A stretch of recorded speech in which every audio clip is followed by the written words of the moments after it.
بسم اللہ الرحمن الرحیم۔ السلام علیکم۔ اب اس ویڈیو میں ہم تھوڑی سی تفسیر دیکھ لیتے ہیں سورہ علق کی۔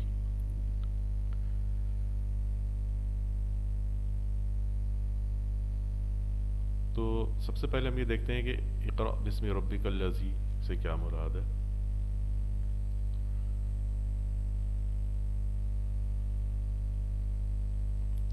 رسول اللہ صلی اللہ علیہ وسلم پر وحی کا آغاز یوں ہوا کہ سونے کی حالت میں آپ صلی اللہ علیہ وآلہ وسلم کو سچے خواب آتے تھے۔ آپ صلی اللہ علیہ وسلم جو خواب بھی دیکھتے وہ روز روشنی کی طرح عیاں ہوتے۔ اس کے بعد آپ صلی اللہ علیہ وآلہ وسلم خلوت نشینی پسند کرنے لگے۔ چنانچہ آپ صلی اللہ علیہ وسلم غار حرا میں جا کے خلوت اختیار فرماتے۔ آپ صلی اللہ علیہ وسلم وہاں تہنس یعنی عبادت فرماتے اور یہ سلسلہ کئی شب و روز تک رہتا۔ اور اس کے بعد آپ صلی اللہ علیہ وسلم گھر والوں کے پاس آتے اور اس خلوت نشینی کے لیے توشہ لے جاتے، پھر واپس حضرت خدیجہ رضی اللہ عنہا کے پاس آتے اور مزید عرصے کے لیے سامان لے جاتے، یہاں تک کہ آپ صلی اللہ علیہ وسلم پر سچائی آ گئی اور اس وقت آپ صلی اللہ علیہ وسلم غار حرا میں تھے۔ فرشتہ آیا تو اس نے کہا پڑھو، تو حضور صلی اللہ علیہ وسلم نے فرمایا میں پڑھنے والا نہیں ہوں۔ فرماتے ہیں اس نے مجھے پکڑا اور بھینچا یہاں تک کہ میری قوت برداشت جواب دینے لگی۔ تب مجھے چھوڑا اور کہا پڑھو، تو میں نے وہی جواب دیا کہ میں پڑھنے والا نہیں ہوں۔ اس نے دوسری مرتبہ مجھے پکڑا اور بھینچا یہاں تک کہ میری قوت جواب دینے لگی، پھر مجھے چھوڑ دیا اور پھر کہا پڑھو، تو میں نے کہا میں پڑھنے والا نہیں ہوں۔ تو اس نے مجھے پکڑا اور بھینچا یہاں تک کہ میری قوت برداشت جواب دینے لگی اور پھر کہا اقرأ بسم ربک الذی خلق خلق الانسان من علق اقرأ وربک الاکرم الذی علم بالقلم۔ اس وحی کو لے کر حضور صلی اللہ علیہ وسلم واپس آئے اور حال یہ تھا کہ آپ صلی اللہ علیہ وسلم کانپ رہے تھے۔ آپ صلی اللہ علیہ وآلہ وسلم حضرت خدیجہ رضی اللہ عنہا کے پاس پہنچے اور ان سے کہا مجھے چادر اڑاؤ، مجھے چادر اڑاؤ۔ تو انہوں نے آپ کو چادر اڑا دی، یہاں تک کہ آپ صلی اللہ علیہ وسلم کا خوف دور ہوا۔ پھر آپ صلی اللہ علیہ وسلم نے حضرت خدیجہ رضی اللہ عنہا سے کہا مجھے کیا ہو گیا ہے۔ پھر آپ صلی اللہ علیہ وسلم نے ان کو پوری کہانی سنائی اور کہا میں تو ڈر گیا تھا کہ میری جان ہی نہ چلی جائے۔ تو اس پر حضرت خدیجہ رضی اللہ عنہا نے کہا ایسا ہرگز نہیں ہو سکتا، میں آپ صلی اللہ علیہ وسلم کو خوشخبری دیتی ہوں، خدا کی قسم اللہ کبھی بھی آپ صلی اللہ علیہ وسلم کو بے سہارا نہ چھوڑے گا۔ آپ تو صلہ رحمی کرتے ہیں، سچ بولتے ہیں، کمزوروں کی مدد کرتے ہیں، مہمان نوازی کرتے ہیں اور حق کی مصیبتوں میں لوگوں کی مدد کرتے ہیں۔ پھر حضرت خدیجہ رضی اللہ عنہا آپ صلی اللہ علیہ وسلم کو اپنے چچا زاد بھائی ورقہ بن نوفل ابن اسد ابن عبد العزا ابن قصا کے پاس لے گئیں۔ ورقہ زمانہ جاہلیت میں عیسائی ہو گئے تھے اور عبرانی اور عربی میں انجیل لکھتے جس قدر اللہ کی مشیت ہوتی۔ اس وقت وہ بہت بوڑھے اور نابینا تھے۔ حضرت خدیجہ رضی اللہ عنہا نے ان سے کہا بھائی ذرا اپنے بھتیجے کا حال سنیے۔ ورقہ نے کہا بھتیجے تمہیں کیا نظر آیا؟ تو رسول اللہ صلی اللہ علیہ وسلم کو جو کچھ نظر آیا تھا آپ نے بیان فرما دیا۔ اس پر ورقہ نے کہا یہ تو وہی فرشتہ ہے جو حضرت موسیٰ علیہ السلام پر نازل ہوا تھا، کاش میں جوان ہوتا اور کاش میں اس وقت زندہ ہوتا تاکہ جب تمہاری قوم تمہیں وطن سے نکال دے گی تو حضور نے فرمایا کیا سچ مچ وہ مجھے میرے وطن سے نکال دیں گے؟ ورقہ نے کہا جو تعلیم تم لے کر آئے ہو اس طرح کی تعلیم جو بھی لے کر آیا ہے اسے لے کر آئے لوگ اس کے دشمن ہو گئے۔ اگر میں نے تمہارا یہ دور پایا تو میں ضرور تمہاری مدد کروں گا۔ زیادہ مدت نہ گزری کہ ورقہ کا انتقال ہو گیا۔ یہ بخاری اور مسلم حدیث آئی ہے۔ تبری میں حضرت عبداللہ بن زبیر سے روایت ہے کہ حضرت جبرائیل علیہ السلام میرے پاس دیبا کا ایک ٹکڑا لے کر آئے۔ دیبا ایک ریشم کا کپڑا ہوتا ہے۔ جب میں سو رہا تھا اس میں ایک کتاب تھی، انہوں نے مجھ سے کہا پڑھو، میں نے کہا میں نہیں پڑھتا، تو انہوں نے مجھے بھینچا اس قدر کہ میں سمجھا میری جان نکل گئی، پھر مجھے چھوڑا اور کہا پڑھو، تو میں نے کہا میں کیا پڑھوں؟ یہ بات اس نے اس ڈر سے کہی کہ فرشتے میرے ساتھ دوبارہ وہ کام نہ کرے جو اس نے کیا تھا۔ پھر وہ آیتیں تھیں جو پڑھنے کے لیے تھیں اور نبی صلی اللہ علیہ وسلم نے فرما دیا کہ اب میں نے اسے پڑھ لیا، میں نے آخر تک پڑھ لیا۔ اس کے بعد وہ میرے پاس سے چلا گیا اور میں نیند سے بیدار ہو گیا۔ حالت یہ تھی کہ میرے دل میں ایک کتاب لکھ دی گئی تھی۔ حضور صلی اللہ علیہ وسلم فرماتے ہیں کہ مخلوق خدا میں سے شاعر اور مجنون مجھے سب سے برے لگتے ہیں، ان دونوں قسموں کے لوگوں کی طرف دیکھ بھی نہیں سکتا۔ فرماتے ہیں میں نے سوچا کہ شاعر اور مجنون سے تو موت ہی بہتر ہے تاکہ قریش میرے بارے میں شاعر اور مجنون کا لفظ استعمال نہ کر سکیں۔ بہتر ہے کہ مجھے پہاڑ پہ چلا جاؤں، اپنے آپ کو اس میں سے گراؤں، اپنے آپ کو قتل کر کے اس صورتحال سے نجات پاؤں۔ چنانچہ میں اس ارادے سے نکلا، یہاں تک کہ میں پہاڑ کے وسط میں تھا کہ میں نے آسمان سے ایک آواز سنی جو یوں تھی: اے محمد صلی اللہ علیہ وسلم، تم اللہ کے رسول ہو اور میں جبرائیل ہوں۔ میں نے اپنا سر آسمان کی طرف اٹھایا، کیا دیکھتا ہوں کہ جبرائیل ایک انسان کی صورت میں آسمان کے افق پر کھڑے ہیں اور کہہ رہے ہیں: اے محمد صلی اللہ علیہ وسلم، تم تو رسول اللہ ہو اور میں جبرائیل ہوں۔ فرماتے میں کھڑا ہو گیا اور انہیں دیکھتا رہا، اور اس منظر نے مجھے اس کام سے روک لیا جو میں کرنا چاہتا تھا۔ میں نہ ایک قدم آگے بڑھ رہا تھا اور نہ پیچھے۔ میں نے کوشش کی کہ آسمان کے اطراف میں اس سے منہ پھیر لوں، لیکن میں جدھر بھی دیکھتا انہیں وہیں کھڑا پاتا۔ چنانچہ میں یوں ہی کھڑا رہا، نہ ایک قدم آگے بڑھا اور نہ ہی ایک قدم پیچھے مڑ رہا تھا، یہاں تک کہ خدیجہ نے اپنے آدمی میری تلاش میں بھیجے۔ یہ لوگ مجھے دیکھ کر مکہ پہنچ گئے اور خدیجہ کی طرف لوٹ گئے اور میں وہیں کھڑا رہا۔ اس کے بعد وہ چلے گئے اور میں بھی اپنے اہل و عیال کی طرف مکہ آ گیا۔ تفسیر قرطبی میں ہے کہ حضرت ابو ہریرہ رضی اللہ عنہ سے مروی حدیث ثابت ہے، جب اللہ تعالیٰ نے مخلوق کو پیدا کیا تو اپنی کتاب میں لکھا، جب وہ کتاب عرش کے اوپر اس کے پاس تھی: میری رحمت میرے غضب پر غالب ہوتی ہے۔ نبی کریم صلی اللہ علیہ وسلم سے یہ بھی ثابت ہے کہ آپ صلی اللہ علیہ وسلم نے فرمایا: سب سے پہلے اللہ تعالیٰ نے قلم کو پیدا کیا، اسے فرمایا لکھو، تو قیامت تک جو کچھ ہونے والا تھا اس نے لکھ دیا، جبکہ وہ عرش کے اوپر ذکر میں اس کے پاس تھا۔ حضرت ابن مسعود رضی اللہ عنہ سے صحیح میں حدیث مروی ہے کہ انہوں نے رسول اللہ صلی اللہ علیہ وسلم کو ارشاد فرماتے ہوئے سنا: جب نطفہ پر 42 دن گزر جاتے ہیں، اللہ تعالیٰ اس کی طرف ایک فرشتہ بھیجتا ہے، وہ اس کی تصویر بناتا ہے، اس کے کان، آنکھ، جلد، گوشت، ہڈیاں بناتا ہے، پھر وہ عرض کرتا ہے: اے میرے رب، کیا یہ مذکر ہے یا مؤنث؟ تو تیرا رب جو چاہتا ہے فیصلہ کرتا ہے، اور فرشتہ لکھ لیتا ہے۔ پھر فرشتہ عرض کرتا ہے: اے میرے رب، اس کی اجل؟ تو تیرا رب جو چاہتا ہے فرماتا ہے، فرشتہ وہ لکھ لیتا ہے۔ پھر فرشتہ عرض کرتا ہے: اس کا رزق؟ تیرا رب جو چاہتا ہے فیصلہ فرماتا ہے اور فرشتہ لکھ لیتا ہے۔ پھر فرشتہ اپنے ہاتھ میں صحیفہ لے کر نکل جاتا ہے، اسے جو حکم دیا گیا ہوتا ہے اس میں نہ اضافہ کرتا ہے اور نہ کمی کرتا ہے۔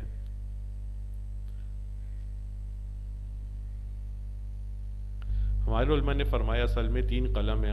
قلم اول جسے اللہ تعالیٰ نے اپنے دست قدرت سے پیدا فرمایا اور اسے لکھنے کا حکم ارشاد فرمایا۔ فرشتوں کی قلمیں اللہ تعالیٰ نے ان کے ہاتھ میں دے دیں، جن کے ہاتھ سے وہ تصاویر، قوائن اور اعمال لکھتے ہیں۔ لوگوں کی قلمیں اللہ تعالیٰ نے یہ لوگوں کے ہاتھ میں دے دیں، جن کے ہاتھ سے وہ اپنے کلام لکھتے ہیں اور ان کے ذریعے اپنے مقاصد حاصل کرتے ہیں۔ کتابت میں بہت زیادہ فضائل ہیں۔ کتابت بیان کا حصہ ہے، بیان ان چیزوں میں سے ہے جس کے ساتھ آدمی کو خاص کیا گیا ہے۔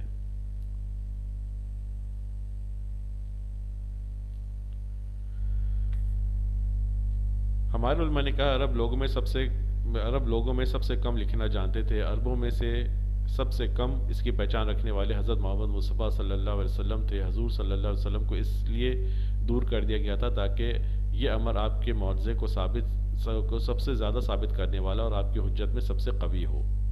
سورہ عنکبوت میں بحث مفصل گزر چکی ہے۔ حماد بن سلمہ زبیر بن عبدالسلام سے انہوں نے، ایوب بن عبداللہ سے انہوں نے حضرت عبداللہ بن مسعود سے روایت نقل کی ہے کہ رسول اللہ صلی اللہ علیہ وسلم نے فرمایا: اپنی عورتوں کو بالا خانے میں نہ رکھو اور نہ ہی انہیں لکھنا سکھاؤ۔ ہمارے علماء نے کہا نبی کریم صلی اللہ علیہ وسلم نے اس چیز سے لوگوں کو خبردار کیا، کیونکہ جب بالا خانوں میں رکھا جائے گا تو وہ مردوں کی طرف جھانکیں گی، نہ اس میں ان کے لیے کوئی پاک دامنی رہے گی اور نہ ہی وہ پردہ ہوگا۔ اس کی وجہ یہ ہے کہ وہ اپنے آپ پر قابو نہیں رکھتی، یہاں تک کہ وہ مردوں کی طرف جھانکتی ہیں تو فتنہ و آزمائش جنم لیتی ہے۔ نبی کریم صلی اللہ علیہ وسلم نے انہیں خبردار کیا کہ وہ ان کے لیے بالا خانے نہ بنائیں جو ان کے فتنے کا ذریعہ ہیں۔ اسی طرح ہے جس طرح رسول اللہ صلی اللہ علیہ وسلم نے ارشاد فرمایا: عورتوں کے لیے اس سے بہتر کوئی چیز نہیں کہ مرد انہیں نہ دیکھیں اور وہ مردوں کو نہ دیکھیں۔ اس کی وجہ یہ ہے کہ عورت مرد سے پیدا کی گئی ہے تو اس کا اشتیاق مرد میں ہے، مرد میں شہوت پیدا کی گئی ہے اور وہ عورت اس کے لیے سکون بنا دیا گیا ہے۔ ان میں سے ہر ایک اپنے ساتھی کے بارے میں امن میں نہیں۔ اسی طرح لکھنے کی تعلیم ہے، بعض اوقات یہ فتنے کا سبب ہوتا ہے۔ اس کی صورت یہ ہے کہ جب اسے لکھنے کی تعلیم دی جاتی ہے تو وہ اسے خط دکھتی ہے جس سے وہ محبت کرتی ہے۔ کتابت بھی آنکھوں میں سے ایک آنکھ ہے، اس کے ذریعے حاضر غائب کو دیکھتا ہے۔ خط ہاتھ کے آثار میں سے ہے، اس لکھائی میں ما فی الضمیر کی تعبیر ہوتی ہے جبکہ زبان کے ساتھ انہیں بولا جاتا ہے۔ یہ زبان سے بھی زیادہ بلیغ ہے۔ رسول اللہ صلی اللہ علیہ وسلم نے یہ پسند کیا کہ ان سے فتنہ کے اسباب منقطع ہو جائیں تاکہ ان کی عصمت باقی رہے اور ان کے دل پاک رہیں۔ علم الانسان ما لم یعلم۔ ایک قول یہ کیا گیا ہے کہ یہاں انسان سے مراد حضرت آدم علیہ السلام کی ذات ہے، اسے ہر شے کے ناموں کا علم سکھایا جس طرح قرآن حکیم آیا ہے وعلم آدم الاسماء کلہا۔ اللہ تعالیٰ نے حضرت آدم علیہ السلام کو تمام چیزوں کا اسما کا علم سکھایا، کوئی چیز باقی نہ بچی مگر اللہ تعالیٰ نے حضرت آدم علیہ السلام کو ہر لغت میں اس کا نام سکھا دیا۔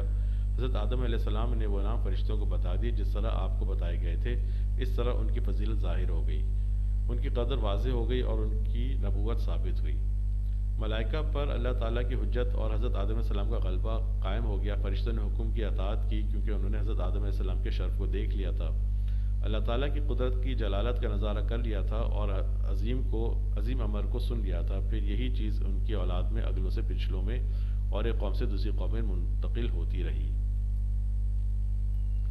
ایک قول یہ کہا کہ یہاں انسان سے مراد حضرت محمد مصطفیٰ صلی اللہ علیہ وسلم کی ذات ہے، اس کی دلیل اللہ تعالیٰ کا یہ فرمان ہے آپ کو وہ کچھ سکھایا جو آپ نہیں جانتے تھے۔ اس تعبیر کی بنا پر علامہ کا سے مراد آنے والے وقت کا علم ہے کیونکہ یہ تو ان آیات میں سے ہے جو ابتدا میں دور میں نازل ہوئی۔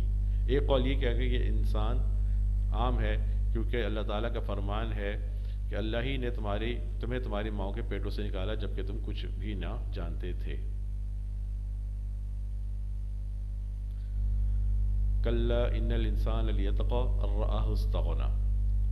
ایک قول یہ کیا گیا یہاں سے لے کر سورت کے آخر تک آیات ابو جہل کے حق میں نازل ہوئیں۔ ایک قول یہ کیا گیا تمام سورت ابو جہل کے حق میں نازل ہوئی، دوسری جس نے نبی کریم صلی اللہ علیہ وسلم کو نماز سے منع فرق کیا تھا، تو اللہ تعالیٰ نے اپنے نبی کریم صلی اللہ علیہ وسلم کو حکم دیا کہ مسجد میں نماز پڑھیں اور یہ سورت پڑھیں۔ اس تعویل کی بنا پر یہ سورت ان صورتوں میں سے نہ ہوئی جو ابتدا میں نازل ہوئیں۔ یہ بھی جائز ہے کہ اس کی پہلی 5 آیات سب سے پہلے نازل ہوئیں، پھر باقی آیات ابو جہل کے حق میں نازل ہوئیں اور نبی کریم صلی اللہ علیہ وسلم کو حکم دیا گیا کہ انہیں سورت کے پہلے حصے کے ساتھ ملا لیں کیونکہ صورتوں کی ترکیب و تالیف اللہ تعالیٰ کے حکم سے ہوئی۔ کیا آپ نے نہیں دیکھتے کہ اللہ تعالیٰ کا فرمان ہے اس دن سے بچو جس میں تمہیں اللہ تعالیٰ کی طرف لوٹایا جائے گا، آخر میں نازل ہوا، پھر اسے ان آیات کے ساتھ ملا دیا گیا جو طویل عرصے پہلے نازل ہو چکی تھیں۔ یہاں کلّا حقاً کے معنی میں ہے، یعنی کیونکہ یہ اس سے قبل کوئی چیز نہیں۔ یہاں انسان سے مراد ابو جہل ہے، طغیان سے مراد نافرمانی میں حد سے آگے بڑھنا ہے۔ الرآہو کی تقدیر کلام یہ ہے کہ وہ صاحب مال اور صاحب ثروت ہو گیا۔ حضرت ابن عباس نے فرمایا جو قول ابو صالح نے ان سے نقل کیا، جب یہ آیت نازل ہوئی اور مشرکوں نے اسے سنا تو ابو جہل نے آپ صلی اللہ علیہ وسلم کے پاس آیا تو اس نے کہا اے محمد تو گمان کرتا ہے جو آدمی غنی ہو جاتا ہے وہ سرکش ہو جاتا ہے، تو ہمارے لیے مکہ کے پہاڑ سونا بنا اور ممکن ہے ہم اس سے لیں پھر ہم سرکش ہو جائیں، ہم اپنے دین کو چھوڑ دیں اور آپ کے دین کی پیروی کریں۔ حضرت جبرائیل امین نبی کریم صلی اللہ علیہ وسلم کی خدمت میں حاضر ہوئے، عرض کی اے محمد صلی اللہ علیہ وسلم اس معاملے میں انہیں اختیار دیں، اگر وہ چاہیں تو ہم ان کے ساتھ وہ معاملہ کریں جو وہ چاہتے ہیں، اگر انہوں نے اطاعت اختیار نہ کی تو ہم ان کے ساتھ وہ معاملہ کریں گے جو ہم نے مائدہ والوں کے ساتھ کیا تھا۔ تو رسول اللہ صلی اللہ علیہ وسلم کو علم ہو گیا کہ وہ قبول نہ کریں گے، آپ صلی اللہ علیہ وسلم ان سے رک گئے تاکہ معاملہ ان پر باقی رہے۔ ارأیت الذی ینہی عبدا اذا صلی، الذی ینہی سے مراد ابو جہل ہے، عبدن سے مراد حضرت محمد مصطفیٰ صلی اللہ علیہ وآلہ وسلم ہے، کیونکہ ابو جہل نے کہا اگر میں نے حضرت محمد مصطفیٰ صلی اللہ علیہ وسلم کو نماز پڑھتے ہوئے دیکھ لیا تو میں اس کی گردن رون دوں گا۔ یہ حضرت ابو ہریرہ صلی اللہ عنہ کا قول ہے۔ اللہ تعالیٰ نے ان آیات کو اس پر تعجب کا اظہار کرتے ہوئے نازل کیا۔ کلا لئن لم ینتہی لنسفعا بالناصیہ ناصیۃ کاذبۃ خاطئہ، یعنی اے محمد صلی اللہ علیہ وسلم اگر ابو جہل اس سے نہ رکا تو ہم اس کی پیشانی کے بال پکڑیں گے، اسے ذلیل رسوا کریں گے۔ ایک قول یہ کیا گیا کہ ہم قیامت کے روز اس کی پیشانی پکڑیں گے، اسے اس کے قدموں کے ساتھ لپیٹ دیا جائے گا اور جہنم میں پھینک دیا جائے گا، جس طرح اللہ تعالیٰ کا فرمان ہے وَيُؤْخَذُ بِالنَّوَاصِي وَالْأَقْدَامِ، اسے پیشانی کے بالوں اور قدموں سے پکڑا جائے گا۔ آیت اگر ابو جہل کے حق میں ہو تو یہ لوگوں کے لیے نصیحت ہوگی جو اطاعت سے خود رکتا ہے اور لوگوں کو روکتا ہے، اس کے لیے دھمکی ہے۔ ناصیہ سے مراد سر کے اگلے حصے کے بال ہیں، بعض اوقات اس سے پوری ذات مراد لی جاتی ہے، جس طرح یہ بولا جاتا ہے کہ ہاذہ ناصیہ، کہ ناصیۃ مبارکہ، اس سے مراد پورا انسان ہے۔ یہاں ناسیہ کا خصوصاً ذکر کیا گیا کیونکہ عربوں کی عادت ہے جب وہ کسی کو ذلیل اور رسوا کرنا چاہتے ہیں تو اس کے سر کے اگلے بالوں کو پکڑ لیتے۔ صفا کے معنی سختی کے ساتھ کھینچنا ہے، یعنی ہم اسے پیشانی کے بالوں کو پکڑ کر آگ کی طرف گھسیٹ کر لے کر جائیں گے۔ ایک قول یہ کہ صفا کا معنی مارنا ہے، یعنی ہم اس کے منہ پر تماچا ماریں گے۔ سب کا معنی قریب قریب ہے، یعنی پکڑنے کے ساتھ اسے مارا جائے گا، پھر اسے جہنم کی طرف گھسیٹ کر لے جایا جائے گا۔ پھر بدل کے طور پر فرمایا، یعنی ابو جہل کی ناسیہ قول میں جھوٹی اور عمل میں گناہ کرنے والی ہے، اور گناہ کرنے والے کو سزا بھی دی جاتی ہے اور اسے پکڑا جاتا ہے، جبکہ خطا کرنے والے کا مواخذہ نہیں ہوتا۔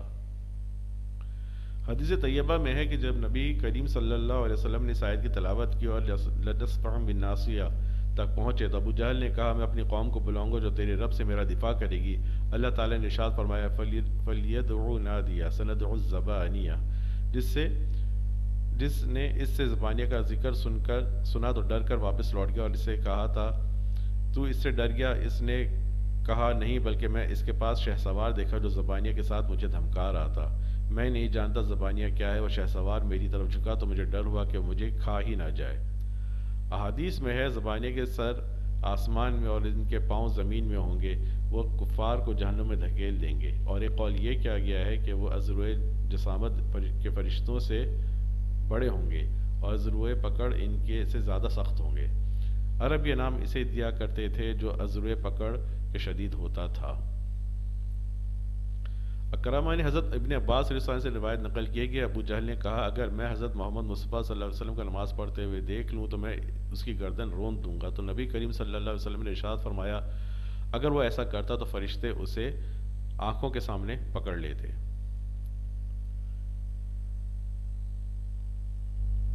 ابو حسین نے کہا، یہ حدیث حسن صحیح غریب ہے۔ اکرمہ نے حضرت ابن عباس رضی اللہ عنہ سے روایت نقل کی ہے، ابو جہل نبی کریم صلی اللہ علیہ وسلم کے پاس سے گزرا جبکہ آپ مقام ابراہیم کے پاس نماز پڑھ رہے تھے۔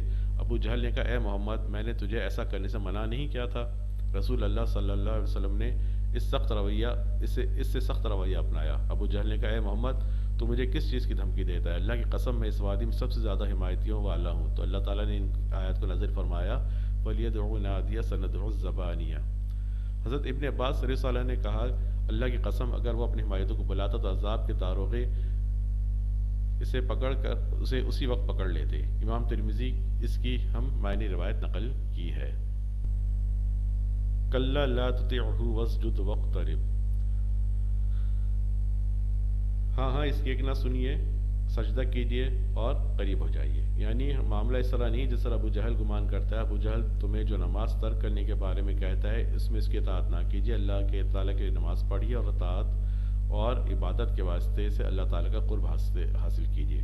ایک قول یہ کیا گیا کہ معنی ہے کہ جب تو سجدہ کرے تو دعا کے ساتھ اللہ تعالیٰ کا قرب حاصل کیجیے۔ عطا نے حضرت ابو ہریرہ رضی اللہ عنہ سے روایت نقل کی کہ حضور اکرم صلی اللہ علیہ وسلم نے ارشاد فرمایا، اقرب ما یکون، ارشاد فرمایا، بندہ اپنے رب کے سب سے زیادہ قریب ہوتا ہے اور اس کی بارگاہ میں سب سے محبوب ہوتا ہے جب اس کی پیشانی زمین میں ہو جبکہ اللہ تعالیٰ کے حضور سجدہ کر رہا ہو۔